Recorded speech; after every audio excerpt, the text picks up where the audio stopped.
Lars je vyhozený od policie a dělá na sebe soukromý vočko a protože mu chybí prachy a je pod tlakem, tak bere i případy, které smrdějí.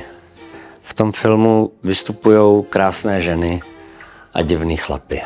Miluji detektivní příběhy, miluji číst detektivky, knihy, takže tohle je pro mě jako splněný sen.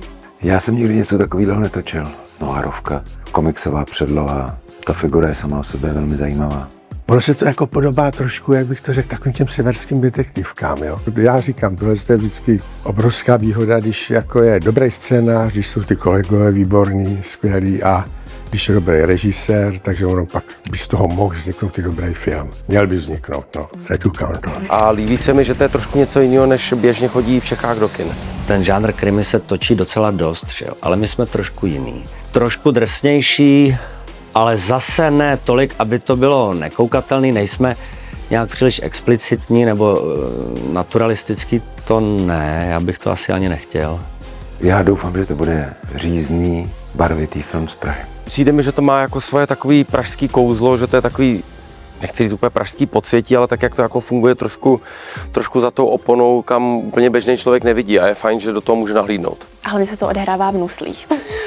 to je skvělý podle mě místo na to, jak vystihnout přesně tady ten tón. A myslím si, že ta postava Larse to podtrhuje úplně skvěle, takový drsňák, prostě policajt, vyšetřovatel. Fandíte vlastně tomu člověku. Tě zničím. Mě do hajzlu. My se tady snažíme, aby film Říkaj mi Lars byl nadprůměrně dobrý. Bude tam velká rvačka, která se bude točit celý den. Víš, že jo, ty buzíku, Agresivní, ne?